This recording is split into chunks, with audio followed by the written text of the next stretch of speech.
বিসমিল্লাহির রহমানির রহিম। ইয়া আইয়ুহাল্লাযীনা আমানুত্তাকুল্লাহা হাক্কা তুকাতিহি ওয়া লা তামুতুন্না ইল্লা ওয়া আনতুম মুসলিমুন।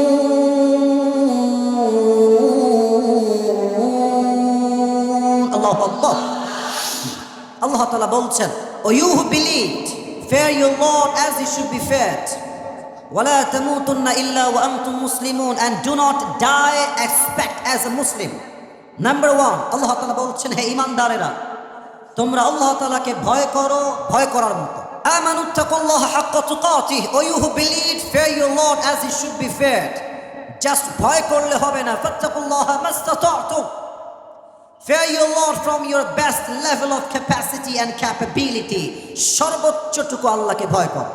ওয়ালা তামুতুন্না ইল্লা ওয়া আনতুম মুসলিমুন, and do not die except as a Muslim.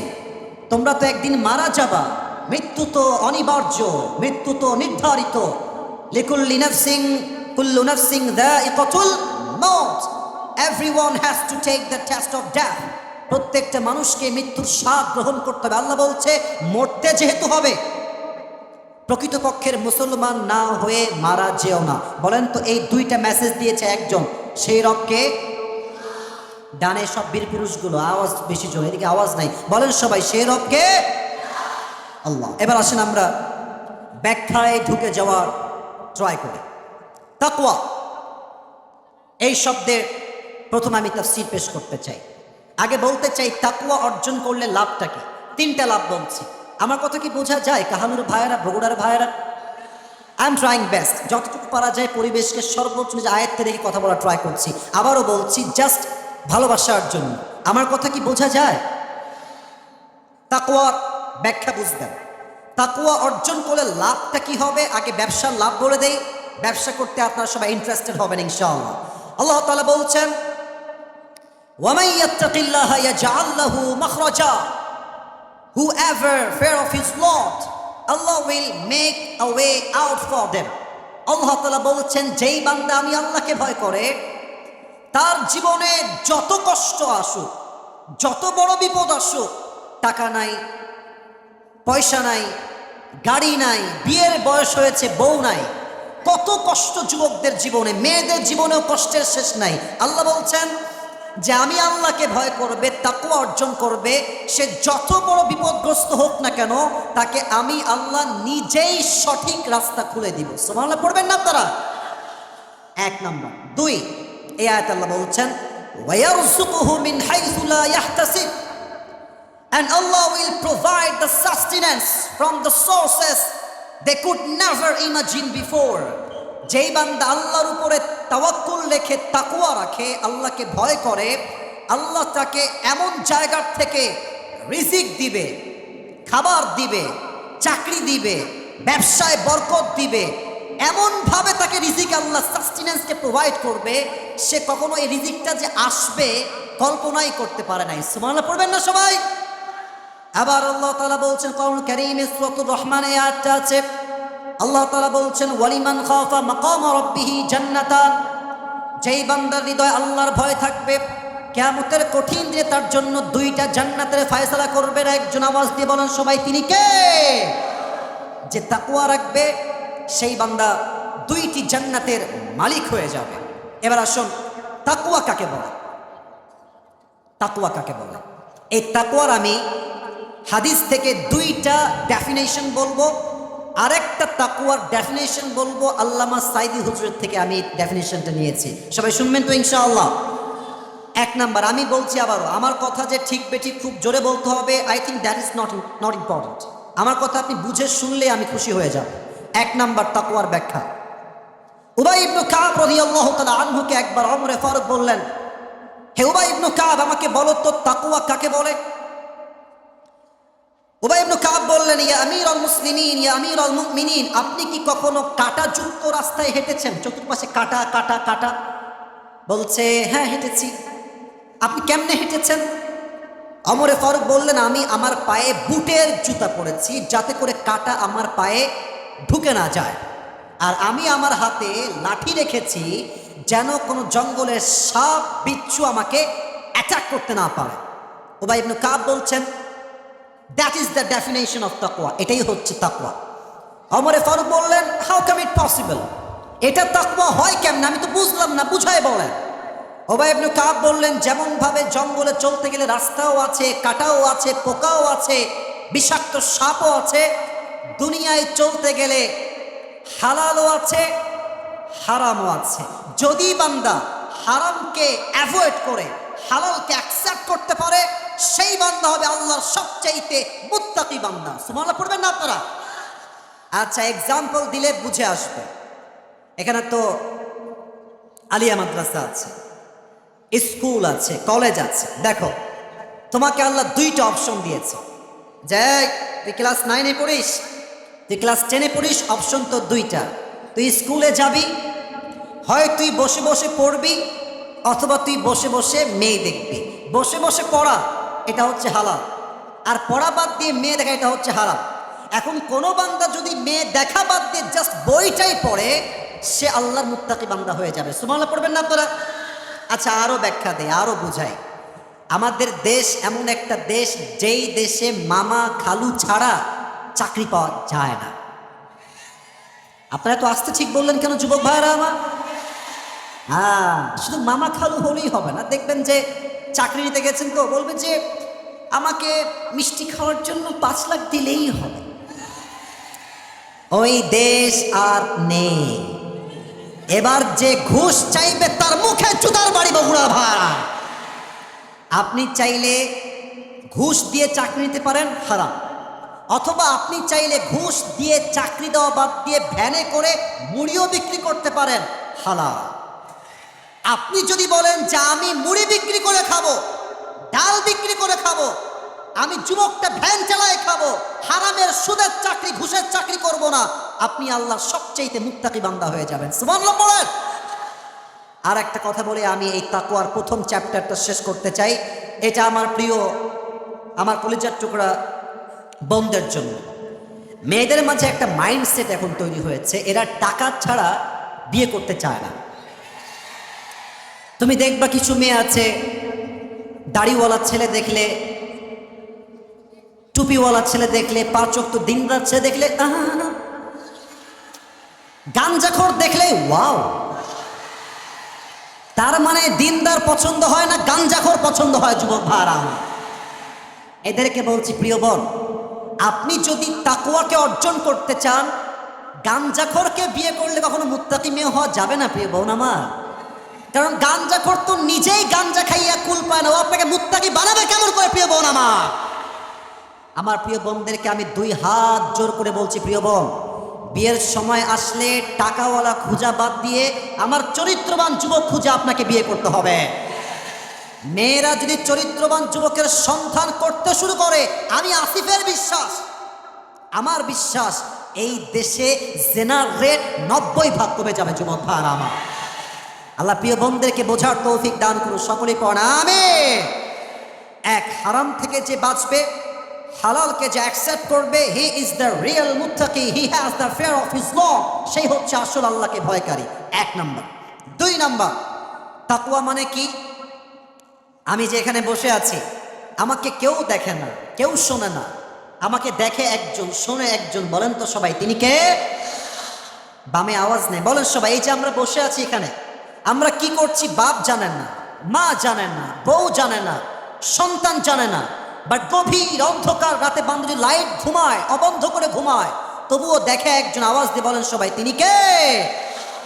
যাদের হৃদয়ে আছে আল্লাহর ভয়, তারা কভু পথ ভুলে যায় না। আল্লাহর প্রেম ছাড়া এই দুনিয়ায় কারো কাছে কোনো কিছু চায় না। সুবহানাল্লাহ পড়ো সবাই। এক যুবক সেদিন একটা কথা আমাকে বলল, আমার কলিজে আঘাত লেগেছে। আমি জাস্ট তাকওয়া বোঝাবার জন্য বলছি। এক যুবক বলল, হুজুর, সেদিন বাসায় বাবা নাই, মা নাই, কেউ নাই, রাত বাজে 12টা বা 1টা। আমি একজন এমন যুবক, যে যুবকটা পর্নোগ্রাফিতে আসক্ত, ব্লু ফিল্মে আসক্ত। তা আমি বললাম, ভাই বলো কি বলবা, বলো কি হয়েছে। তো যুবক বলছে, হুজুর রাতের বেলা আমি অন্ধকারে গেট লাগিয়ে জানালা লাগিয়ে মোবাইল ফোনে অশ্লীল ভিডিও দেখছিলাম, হঠাৎ করে একটা ঠাস করে শব্দ হয়েছে, আমি লাফাই উঠেছি, কি হলো এটা, কি হয়েছে। আমি দেখছি সামনে একটা বিড়াল দাঁড়িয়ে আছে, আমার কলিজার মধ্যে একটা ধুপ ধুপ ধুপ ধুপ শুরু হয়ে গেল। আমি ভাবলাম আমি বিড়ালকে দেখে ভয় পাচ্ছি যে বিড়াল আমাকে দেখে ফেলে কিনা, কিন্তু এই অন্ধকার রাতে যখন আমি ব্লু ফিল্ম দেখি লাইট বন্ধ করে, আমাকে কেউ না দেখলেও দেখে একজন আওয়াজ দিয়ে, বলেন তো সবাই তিনি কে? আপনারা সবাই পাকিস্তানের একজন টপ ফেমাস স্কলার, তার নাম হচ্ছে মাওলানা তারিক জামিল, নাম শুনেছেন আপনারা সবাই, অনেকে দেখেছেন না ফেসবুকে। আমি আসিফের দেখেন আজকে ব্লু কালার শাল চাদর, কিছুটা ব্ল্যাক কালার জুব্বা, আবার কিছুটা ব্লু কালার ওয়েস্টকোট, টুপি এক কালার, রং ঢঙের শেষ নাই আমাদের। বাট উনি এমন একজন মানুষ, ওনার কোনো রং ঢং নাই, অলওয়েজ সাদা পাঞ্জাবি, অলওয়েজ সাদা পায়জামা, অলওয়েজ সাদা পাগড়ি। আমি সেই দিন বসে বসে মাওলানা তারিক জামিলের একটা লেকচার শুনছিলাম অ্যাবাউট তাকওয়া, তাকওয়া কাকে বলে। আমি যে ঘটনা এখন বলবো প্রত্যেকটা মুরব্বী যুবকের কলিজায় গিয়ে আঘাত করবে এটা। উনি বললেন যে একজন যুবক মেডিকেলে ভর্তি হয়েছে, প্রায় 7 দিন যাবৎ মেডিকেলে ভর্তি আছে। বলেন তো খ্রিস্টান মিশনারি যে হসপিটালগুলো আছে, এগুলোর যেই নার্স হয়, এগুলো কি মুসলমান হয় না খ্রিস্টান হয়? আরে ভাই বলেন না, মুসলমান হয় না খ্রিস্টান হয়? একজন যুবক, সে মুসলমান, সে প্রায় 10 দিন যাবৎ মেডিকেলে ভর্তি আছে।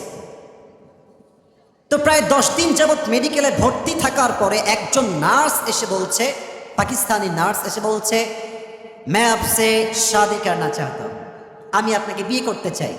তো যুবক এটা কিন্তু হাসির জন্য বলছে, আমি তাকওয়াকে হাইলাইট করতে চাই। तो जुबक बोलছে যে मैं तो मुसलमान हूँ, आप तो एक ईसाई लड़की है, तो मैं एक मुसलमान होने के लिहाज से एक ईसाई लड़की को मैं कैसे शादी करूँ, ये तो नहीं हो सकता। আপনি তো একজন খ্রিস্টান মেয়ে, আমি তো মুসলমান যুবক, আপনাকে আমি কেমনে বিয়ে করবো? It's not possible for us, আমাদের জন্য এটা সম্ভব না, বাদ দিতে হবে, এটাই চিন্তাই বাদ দিয়ে দেন। তো মেয়েটা বলছে আমি আপনাকেই বিয়ে করতে চাই। তো মাওলানা তারিক জামিল বললেন যে যুবকটা তাকে বললো যে আপ মুঝে হি কিউ শাদি করনা চাহতে হ্যাঁ, আপনি আমাকে কেন বিয়ে করবেন? দুনিয়া তো মেয়ের কোনো অভাব, ছেলের কোনো অভাব নাই। তো মেয়েটা এক অবাক করা উত্তর দিয়েছে। মেয়েটা বলল, আমি আমার জীবনে অনেক যুবককে নার্সের হিসেবে সেবা দিয়েছি, আমি নার্সিং করেছি, বাট আমি খুব খেয়াল করে দেখেছি তুমি 10 दिन যাবত এই মেডিকেলে ভর্তি আছো, मैं जब भी इस रूम में आता हूँ तो हर कोई मुझे ऐसे ऐसे देखता है कि कौन आया है, और तुम ही सिर्फ एक इंसान हो, जब भी मैं अंदर में आता हूँ तुम अपने आंखें नीचे करते हो और तुम क्या कहते हो, अस्तगफिरुल्लाह अस्तगफिरुल्लाह, कुछ ऐसे बातें करते हो। तो मैंने तुम्हें देखा कि तुम मुझे कभी भी नहीं देखते। तो मैंने किसी से पूछा कि ये मुसलमान लड़का मुझे क्यों नहीं देखता, तो किसी ने मुझे जवाब दिया कि ये अल्लाह से डरते हैं, वो जानते हैं कि कोई भी नहीं देखता, लेकिन हमेशा देखता है कौन? बोलो ना सबाई देखे के? বলছে সবাই আমার দিকে তাকায়, আমি একজন সুন্দরী নার্স, কিন্তু তুমি আমার দিক কখনো চোখ তুলে তাকাও না। আরে যেই যুবক তার রবকে এত ভালোবাসতে পারে, সে তার বউকে কত ভালোবাসবে যুবক ভাইরা, ঠিক কিনা বলো? তো যুবক এটা কিন্তু বাস্তব ঘটনা বানায় না, আপনি সার্চ করেন। আমি একটা আল্লাহর কসম, আমার কোরআন আমার হাতে, আমি বানাই বলছি না। তখন যুবকটা বলছে ঠিক है मैं भी आपसे शादी करना चाहता हूँ, लेकिन अगर आप मुसलमान हो जाए। तो लड़की ने कहा आप मुझे कलेमा पढ़ा दे, मैं मुसलमान हो जाऊंगी। सुबहानाल्लाह পড়বেন না আপনারা? যুবকের তাকওয়া দেখে একজন খ্রিস্টান নারী মুসলমান হয়ে গিয়েছে, সুবহানাল্লাহ পড়ে সবাই। এটার নাম হচ্ছে আল্লাহর ভয়। আর একটা কথা মনে পড়ে গেল, বলা যাবে সবাইকে। আমাদের দেশে কিন্তু তাবলীগ নিয়ে মারামারি চলছে, জানেন আপনারা সবাই? আহা, তাবলীগই এমন একটা দল ছিল যেই দলে কোনো ভেদাভেদ ছিল না। এই দেশে একমাত্র জামাত ইসলামটাই হচ্ছে এমন একটা দল যেই দলে কোনো ভাগাভাগি নাই যুবক ভাই। বাদ বাকি আমি দেখেছি প্রায় দলে আরো কয়েকটা দল, আহলে হাদিসে কয়েকটা দল, তাবলীগেও 2 দল। এখন তাবলীগে কি দেখছি, এখন এক অপরকে মারতেছে। আরে ভাই, আপনার প্রথম পরিচয় তাবলীগ নয়, প্রথম পরিচয় জামাত নয়, প্রথম পরিচয় বিএনপি নয়, প্রথম পরিচয় আওয়ামী লীগ নয়, আপনার প্রথম পরিচয় কওমিয়া নয়, প্রথম পরিচয় আলিয়া নয়, আপনার প্রথম পরিচয় আপনি মুসলমান ঘরের সন্তান। একজন যুবক, সে তাবলীগের কাজ করত। সে একবার গেল ইউরোপে। ইউরোপের যে পার্কগুলো আছে, এই পার্কগুলোতে প্রত্যেক দিন মেয়েরা হাঁটতে বের হয় জগিংয়ের জন্য, জিম করার জন্য, দৌড়াবার জন্য। ওই যুবকটা একজন তাবলীগের সাথী। সেই যুবকটাও বিকালবেলা আসরের নামাজ পড়ে বের হয়েছে রাস্তায় হাঁটার জন্য, পার্কের ভেতরে, রাস্তার ভেতরে। হাঁটতে হাঁটতে মাগরিবের নামাজের সময় হয়ে গিয়েছে। যখনই আজান হয়েছে, যুবকটা সঙ্গে সঙ্গে রাস্তায় জায়নামাজ বিছিয়ে আল্লাহু আকবার নামাজ শুরু করে দিয়েছে। আলহামদুলিল্লাহি রাব্বিল আলামিন আর রহমানির রহিম, সুন্দর করে কিরাত করে নামাজ পড়ছে। আর পাশে কিছু ইউরোপিয়ান মেয়েরা ছিল। তারা দেখছে একজন যুবক আসলো, কেমনে যেন এমনি হাত বাঁধলো, কি যেন সে পড়লো। নামাজ যখন শেষ, কয়েকটা ইউরোপিয়ান মেয়েরা দৌড় দিয়ে আসছে। এই man, what you have done right now, তুমি কি করলো এখন? যুবকটা বলছে, আই ওয়াজ পারফর্মিং সালাহ, আমি তো নামাজ পড়ছিলাম। বলছে, ওয়াও, নামাজ এটা কি? বলছে, এটা হচ্ছে একটা, this is the worship of Allah সুবহানাহু ওয়া তাআলা, এটা হচ্ছে রবের একটা ইবাদত। বলছে, মাশাআল্লাহ, how many times do you perform the সালাহ, তুমি দিনে কয়বার এই নামাজটা আদায় করো? বলছে, আই প্রে দ্য সালাহ 5 times in every single day, আমি প্রত্যেক দিন 5 ওয়াক্ত নামাজ পড়ি। বলছে, মাশাআল্লাহ, আমরা তো মাসে একবারও গির্জায় যাই না, তুমি প্রত্যেক দিন রবের কাছে 5 বার হাজিরা দাও। Amazing man, it is appreciated, okay, thank you so much. হাত বাড়িয়েছে। মেয়েটা কি বাড়িয়েছে? আরে ভাই কথা কোন, কি বাড়িয়েছে? Just for handshake, very simple matter for them, okay, thank you so much. যুবক বলছে, no, I can't do this. আরে ভাই কেন, ওয়াই? বলছে, I am a married person, আমি একজন বিবাহিত যুবক, আর আমার এই হাত আমি যখন কবুল বলেছি, এই হাতটার মালিক আমি আমার বউকে বানাই দিয়েছি। আমি যতদিন বেঁচে আছি, no one can touch my hand except my wife, আমার বউ ছাড়া এই হাত কেউ ধরতে পারবে না। I am very loyal and honest person, আমি একজন বিশ্বস্ত যুবক। তো মেয়েটা বলছেন, not a big deal man, your wife is not here, please handshake with me, she is not here, বউ তো নাই, আসো হাত মিলাই। এবার যুবক বলছে, প্রিয় বোন আমার বউ এখানে নাই এইটা আমি জানি, বাট আমি যদি একজন গায়রে মাহরাম মেয়ের হাতকে স্পর্শ করি, আমার বউ দেখবে না, আমার মা দেখবে না, বাট আরশে আজিম থেকে আমাকে দেখবে একজন। আওয়াজ দিয়ে বলেন সবাই, তিনি কে? এটা শুনে মেয়েটার মাথার টনক নড়ে গেছে। আরে তুমি এত রবকে ভয় পাও, তোমার ধর্মের নাম কি? বলে ইসলাম। বলে, আমিও ইসলাম ধর্ম গ্রহণ করে মুসলিমা হতে চাই। মাওলানা তারিক জামিল বললেন, তাবলীগের ওই সাথীর হাতে ওই পার্কে 3 জন মেয়ে কালেমা পড়ে জায়গায় মুসলমান হয়ে গিয়েছে। সুবহানাল্লাহ। এটাই হচ্ছে ভয়, এটার নাম তাকওয়া। কেউ আমাকে দেখে না, আমাকে দেখে একজন। আওয়াজ দিয়ে বলেন তো সবাই, আওয়াজ দিয়ে বলেন সবাই, তিনি কে? এবার বলেন তো, ইসলামের দ্বিতীয় খলিফার নাম কি ছিল? ওমর। আবার বলেন, নাম কি? এই দেশকে ঠান্ডা করতে একটা ওমরের প্রয়োজন। আসলে কি জানেন, দেশ যখন স্বাধীন হলো, আপনারা দেখেছেন হয়তোবা যে বেশিরভাগ মানুষ চেয়েছে যে আজহারি এই দেশের প্রধানমন্ত্রী হবে। এটা আমরা চেয়েছিলাম না যুবক ভাইয়েরা আমার? শোনেন প্রিয় ভাইয়েরা, আবেগ দিয়ে নয়, বিবেক দিয়ে কাজ করতে হবে। অনেক কাজ ডক্টর ইউনূসকে দিয়ে হবে, যে কাজটা আজহারি সাহেবকে দিয়ে সম্ভব নয়। এটা বুঝতে হবে। তবে হ্যাঁ, আমরা স্পষ্ট ভাষায় এটা বলি যে আজহারি সাহেব এই দেশে কোটি কোটি মানুষের হৃদয়ে বসবাস করে। এই যে এই মাসের 27 তারিখ আজহারের মাহফিল হবে কক্সবাজারের পেকুয়াতে। আপনারা দেখবেন পুরো বাংলাদেশ ইসলামের একটা রাজ কায়েম হয়ে যাবে, জোয়ার কায়েম হয়ে যাবে, ঠিক কিনা বলে? তো আমি একটা ঘটনা এই মুহূর্তে শেয়ার করব, এটা হাদিস থেকে। ওমর ফারুক রাদিয়াল্লাহু তাআলা আনহু, অর্থ জাহানের খলিফা, উনি বললেন যে আমি যদি এই রাষ্ট্রের প্রধানমন্ত্রী হই আর কেউ যদি এক বেলা না খেয়ে মারা যায়, এটার হিসাব নিবে একজন। তিনি কে? উনি প্রত্যেক দিন বাসার থেকে বের হয়ে যায়, প্রত্যেক দিন রাতের বেলা ঘুরে বেড়ায়। একদিন তিনি দেখছেন যে একজন মেয়ে আর একজন মা ঘরের কোনায় বসে আছে। মা ডাক দিয়ে বলছে মেয়েকে, এই মেয়ে শোন, এই হচ্ছে দুধের পেয়ালা, এখন দুধের সঙ্গে পানি মিশা, এটা পানি দিয়ে আমরা বিক্রি করবো দুধটাকে। এবার মেয়ের মা বলছে, দুধ পানি মিলা, পানি মিশায় আমরা বিক্রি করবো, দাম হবে বেশি, বিক্রিও হবে বেশি। মেয়ে বলছে, আম্মা এটা আমি পারবো না। তো মা বলছে কেন পারবি না? মেয়ে বলছে আম্মা জান আপনি কি জানেন না যে ওমর ফারুক ফরমান জারি করেছে যে এই রাষ্ট্রের কেউ কখনো দুধের সঙ্গে পানি মিশিয়ে এক চুল দুধ বিক্রি করতে পারবে না। মা ডাকতে বলছে টেনশন নাই, কোনো খবর নাই, ওমরে ফারুক নাই, আবু বকর নাই, কেউ নাই, যা দুধের মধ্যে পানি মিশা। তো ওমরে ফারুক অপেক্ষা করছেন যে মেয়েটা কি জবাব দেয়। একটু পর মেয়েটা জবাব দিয়ে বলছে আম্মা জান আমি জানি যেখানে ওমরে ফারুক নাই, রাষ্ট্রের কেউ নাই, এই গভীর অন্ধকার রাতে যদি আমি দুধের মধ্যে পানি মিশাই আমাকে কেউ না দেখলেও দেখে একজন আওয়াজ দিয়ে বলেন সবাই তিনি কে?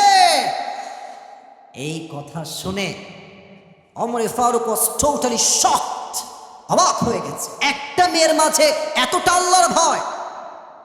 বাসাকে অ্যাড্রেস করেছে, একটা দাগ দিয়েছে বাসার গেটে, বাসায় চলে আসছে। এসে তার সন্তান, আমার আব্বা জান যারা আছেন কান খাড়া করেন, আমার মায়েরা যারা আছেন কান খাড়া করে এই কথাটা খুব মনোযোগ দিয়ে শুনবেন। ওমরে ফারুক এসে বলছে আব্বা, ইয়া আব্দুল্লাহ ইবনে ওমর, হে আব্দুল্লাহ ইবনে ওমর এদিকে আসো। তার ছেলে বলছে আব্বা তুমি কি বিয়ে করতে চাও? তো বলছে হ্যাঁ আব্বা বিয়ে করব, আমি বিয়ে করতে চাই। তো সে ভেবেছে পাত্রী তো হবে প্রিন্সেস, আমি তো প্রধানমন্ত্রীর ছেলে, আমার বউ তো হবে বিশাল ধনী ঘরের মেয়ে। তো বলছে আব্বা তোমার জন্য আমি যেই মেয়েকে পাত্রী হিসেবে সিলেক্ট করেছি সে কোনো প্রিন্সেস নয়, সে কোনো রাজকুমারী নয়, সে সামান্য একজন দুধ বিক্রেতার মেয়ে।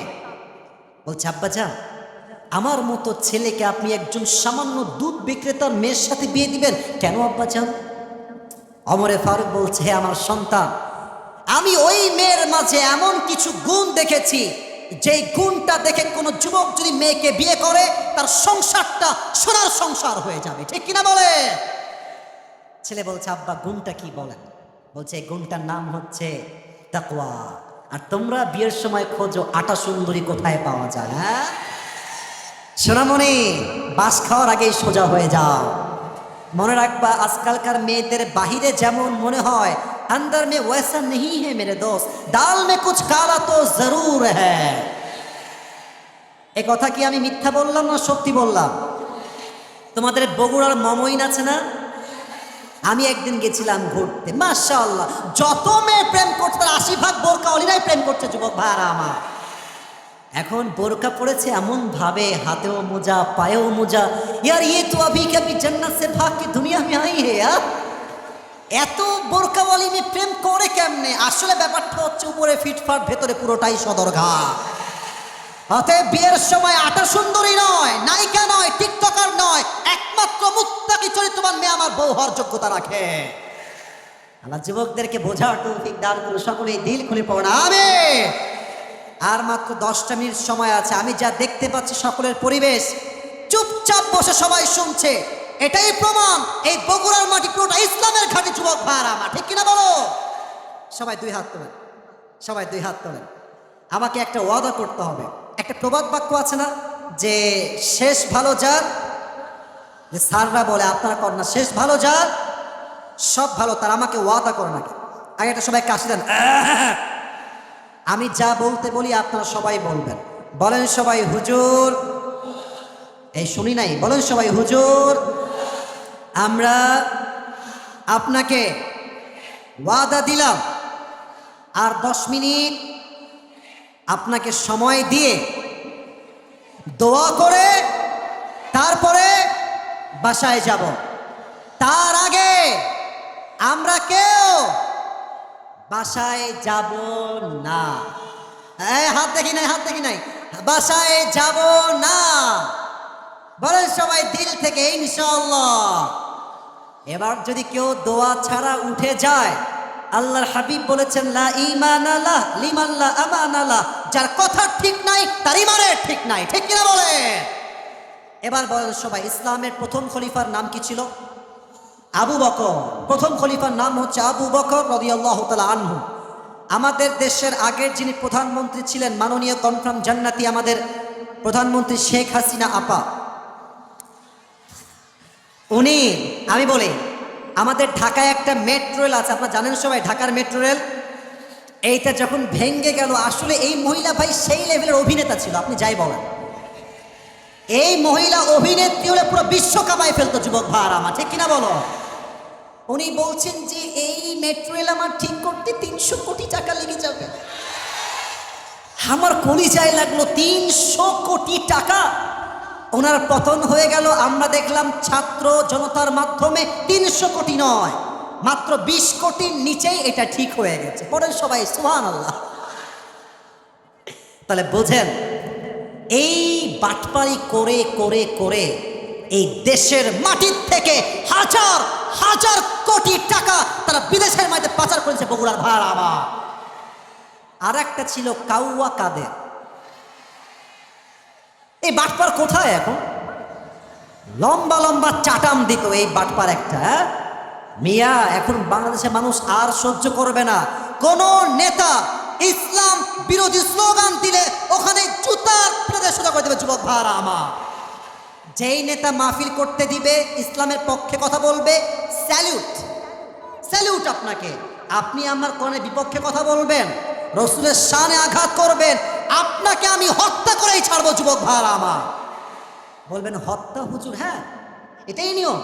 নবীর শানে যে কটূক্তি করবে, ওর কল্যাণ না হটানো পর্যন্ত মুসলমানদের গায়ে রক্ত ঠান্ডা হবে না, ঠিক কিনা বলে? আবু বকর রাদিয়াল্লাহু তাআলা আনহুর কাছে তার সন্তান আসছে, শেষ হাদিস এটা আমার।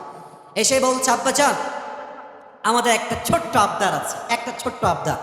তো বলছে কি আবদার বলো? তো বউ বলছে যে আপনার সন্তানরা আপনার কাছে একটু সারিদ খেতে চায়, আরবের সবচেয়ে দামি খাবারের নাম হচ্ছে সারিদ। তো বলছে না, সারিদ যে খাওয়াবো আমার কাছে কোনো অর্থ সম্পদ কিছু নাই, আমাকে তোমরা মাফ করে দিও। আচ্ছা প্রিয় ভাইরা, বুঝে বলেন তো, রাষ্ট্রে যেই পরিমাণ আবু বকরের সম্পদ আছে, উনি চাইলে এক টুকরা সারিদ কিনতে পারে কি পারে না?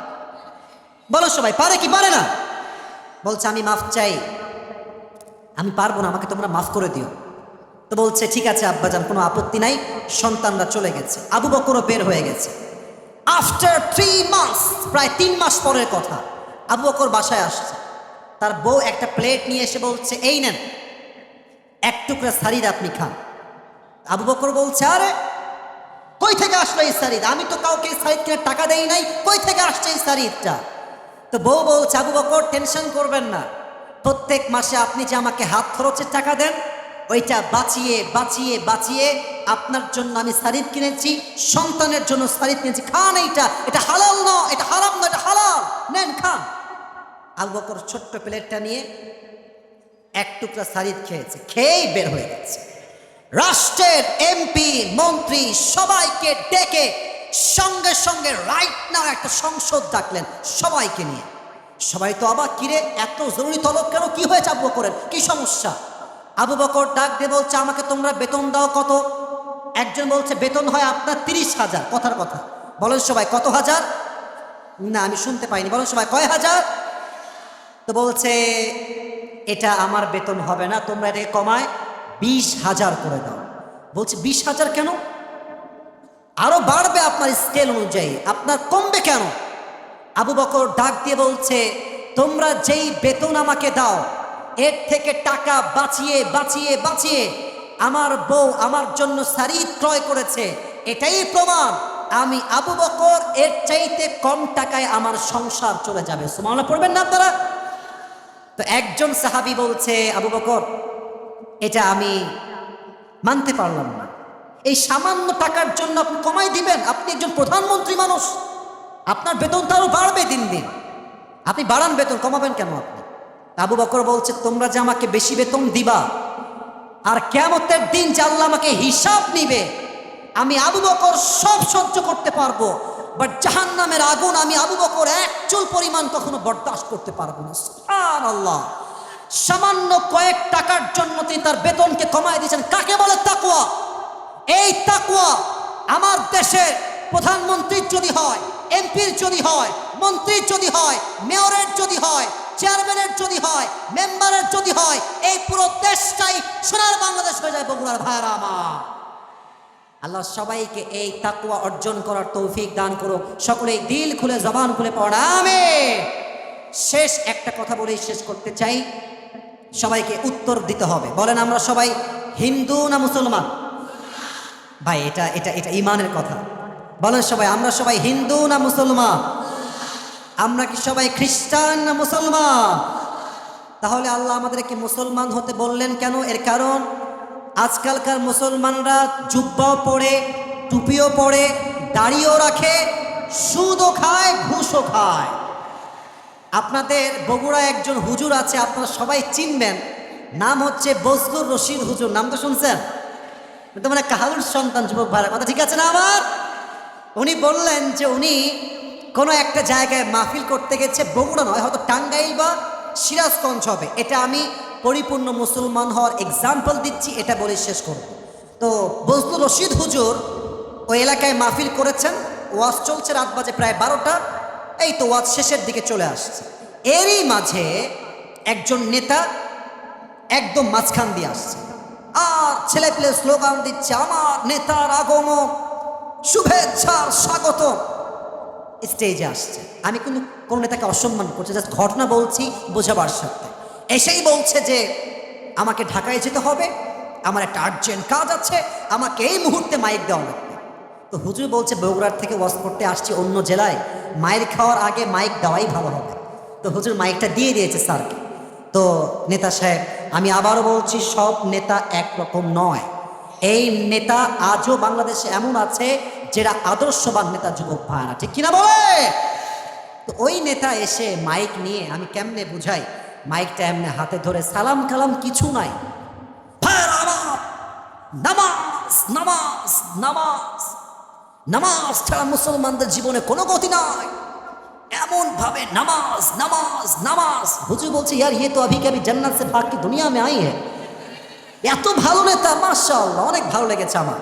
তো নেতা সাহেব বক্তব্য দিয়ে চলে গেছেন। তো নেতার দেখবেন কিছু চেলা চামুন্ডা থাকে, নেতার পেছনে অলওয়েজ ঘোরে, সবাই খারাপ। তো এক ছেলেকে হুজুর বলছে, এদিকে এদিকে এদিকে এদিকে। তো ছেলেটা দৌড় দিয়ে আসছে, হুজুর কি বলবেন? বলছে, তোর কানটা আমার মুখের কাছে। তো ছেলেটা কানটা মুখের কাছে দিয়েছে।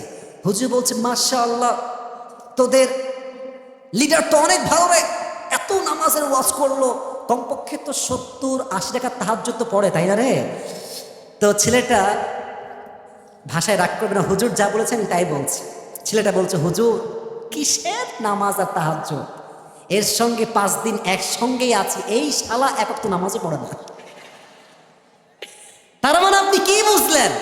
আজকাল আমরা নামে মুসলমান, কাজে আমরা মুসলমান হতে পারি না। আমরা যা বলি তা আমরা করি না, আর যা আমরা বলি না তা আমরা করি। লিমা তাকুলুনা মা লা তাফআলুন, এটাই হচ্ছে মুনাফিকের পরিচয়। মুনাফিক উপরে এক, ভেতরে আর এক, আর মুমিন উপরেও এক, ভেতরেও এক, তার নামই মুমিন, ঠিক কিনা বলে? আল্লাহ বলছেন, ডু নট, না তাকবীর লাগবে না, তাকবীর লাগবে না। আল্লাহ তাআলা বলছেন, do not die except as a Muslim, তোমরা মুসলমান না হয়ে মারা যেও না। এই তো 3 নম্বরে ব্যাখ্যা শেষ। শিক্ষাটা বলেই আমি আমার দোয়ার দিকে যাব। সবাই একটা কাশি দেন তো। আপনারা যে বাঘের বাচ্চা এবার প্রমাণ হবে, কারণ ওয়াজ প্রায় 1.5 ঘন্টার মতো বসে কথা বলে যাচ্ছে, মাইক্রোফোন অনেক চিল্লাইছে। এবার দেখবো আপনার গায়ের জোর কত বেশি। লিল্লাহি তাকবীর। শিক্ষা হচ্ছে 2টা। 1 নম্বর শিক্ষা হচ্ছে, 1 নম্বর শিক্ষা, এটা আমার শেষ কথা ভাই, আপনাকে বুঝতে হবে, হাদিস না বুঝলে কিন্তু ওয়াজের কোনো মর্মর্থ হবে না। 1 নম্বর শিক্ষা, যুবক ভাইরা ঠিক না বোঝো, 1 নম্বর শিক্ষা, তাকওয়া এতটা বেশি অর্জন করতে হবে যেন কোনো গুনাহ করার পূর্বে আমার আত্মা থরথর থরথর করে কাঁপে। আর এতটা তাকওয়ার লেভেল হাই হবে যে যে কোনো গুনাহ যখন আমি করতে যাব, আমি করতে গেলে এই চিন্তা আসবে, আমাকে কেউ না দেখলেও দেখছে একজন, আওয়াজ দিয়ে বলেন সবাই, তিনি কে? 1 নম্বর শিক্ষা, এতটা তাকওয়া অর্জন করবেন। 2 নম্বর শিক্ষা হচ্ছে, আপনি যদি ভাবেন যে আমি মুসলমান ঘরের সন্তান, মরলেই আমি জান্নাতি, ইটস অ্যাবসলিউটলি রং আইডিয়া। আচ্ছা একটা এক্সাম্পল দেই, এটা আমার হাতে কি? কাগজ। বলেন সবাই, এটার নাম কি? আমার ওয়াজ শেষ, জাস্ট বোঝাবার স্বার্থে বলছি। আপনাদের বগুড়ায় সবচেয়ে বড় কলেজের নাম কি? আজিজুল হক ডিগ্রি কলেজ নাকি? আচ্ছা, বিশ্ববিদ্যালয়। আচ্ছা, মনে করেন যে কালকে আমার একটা এক্সাম আছে সকালবেলা, আমাকে বই দেওয়া হয়েছে পড়ার জন্য। আমি পড়ছি, বাংলাদেশের রাজধানীর নাম কি? ব্রেন দিয়ে মুখস্থ করলাম বাংলাদেশের রাজধানীর নাম হচ্ছে ঢাকা। বাংলাদেশের সবচেয়ে বড় সমুদ্র সৈকতের নাম কি? লেখা আছে কক্সবাজার। বলুন সবাই, কি বাজার? এটা আমি ব্রেন দিয়ে মুখস্থ করলাম। সকালবেলা আমি গেলাম বগুড়ার আজিজুল হক কলেজে, আমাকে একটা প্রশ্নপত্র দেওয়া হলো। দেখলাম যে প্রশ্নপত্রের শুরুতেই লেখা আছে ক, বাংলাদেশের রাজধানীর নাম কি? কালকে যে ব্রেন দিয়ে পড়েছিলাম ঢাকা, উত্তরে আমি লিখে দিব ঢাকা। আবার প্রশ্ন আসছে বাংলাদেশের সবচেয়ে বড় সমুদ্র সৈকতের নাম কি? ওই যে ব্রেন দিয়ে পড়েছিলাম কক্সবাজার, লিখে দিলাম। প্রিয় ভাইরা, কবরের প্রশ্ন কিন্তু এরকম হবে না যে আমি তো 3টা প্রশ্ন মুখস্থ, আর বললেই বলে দিব। হ্যাঁ, ব্যাপারটা এরকম নয়। কবরের প্রশ্ন কি? আপনি মুখস্থ করলেই হবে না। 1, পাক্কা মুসলমান হতে হবে। 2, পাক্কা ইমানদার হতে হবে। মুসলমান আর ইমান রাখলেই হবে না, সে অনুযায়ী আমল যে করবে সে ব্রেন দিয়ে নয়, তার ইমান দিয়ে উত্তর করবে কবরের প্রত্যেকটা প্রশ্নের উত্তর। যুবক ভাইরা আমার, ঠিক কিনা বলে? অতএব